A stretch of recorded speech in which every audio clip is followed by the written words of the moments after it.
The Anderson House. A name whispered with fear, a place where darkness lingers. Built in 1888, a Victorian mansion with a grand facade, hiding a sinister history. Locals claimed it was cursed, haunted by tragic events. Whispers of murder-suicide and unexplained phenomena, cold spots, disembodied voices. I felt a chill just standing before it, ready to face the unknown. My name is Jake. I grew up in this town. The Anderson House was my childhood nightmare. I left when I was 10 and vowed never to return. But something called me back. A recurring nightmare. The house, a shadowy figure, and a blood-curdling scream. I had to face my fears, uncover the truth, and break free from the past. The air grew heavy as I stepped inside. A musty odor filled my nostrils, decay and despair. The house was silent, yet I felt a presence. Watching. Waiting. Floorboards creaked beneath my feet. Shadows danced in the flickering candlelight. The temperature dropped, a cold breath on my neck. The whispers started, faint at first, growing louder. Voices from the past. I explored each room cautiously. Every shadow seemed to hold its breath. A chill ran down my spine as I entered a bedroom. A child's room. A rocking horse swayed gently with no breeze. The temperature plummeted. I felt a wave of sadness. A child's laughter echoed in the silence. Then, a gut-wrenching scream. Something was here, unseen but very real.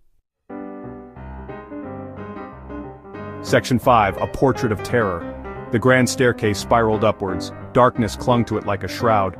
I felt a presence following me, a cold breath on the back of my neck. Halfway up I paused. A portrait hung on the wall, a man with piercing blue eyes. As I watched, the eyes seemed to follow me. His lips curled into a sinister smile. Then, the portrait fell, crashing to the floor. The sound reverberated through the silent house. The attic was my final destination.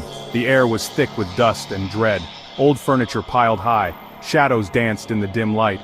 I felt a cold hand on my shoulder. I whirled around. No one there. But the touch lingered.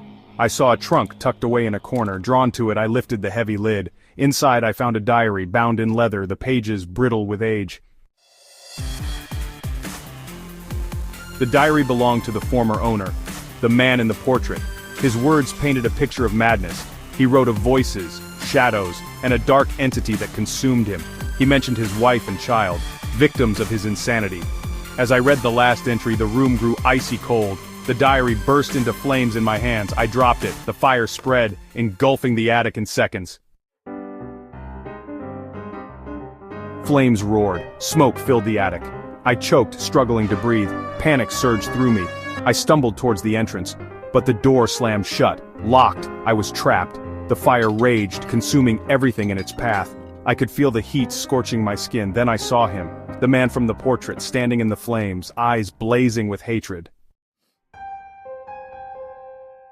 I closed my eyes, waiting for the end, but it never came. When I opened my eyes, the fire was gone. The attic was untouched, no sign of the man, or the flames. Had it all been a hallucination, a trick of the mind? I stumbled out of the attic, shaken to my core. The Anderson house remained, holding its secrets close. I left, unsure of what I had experienced.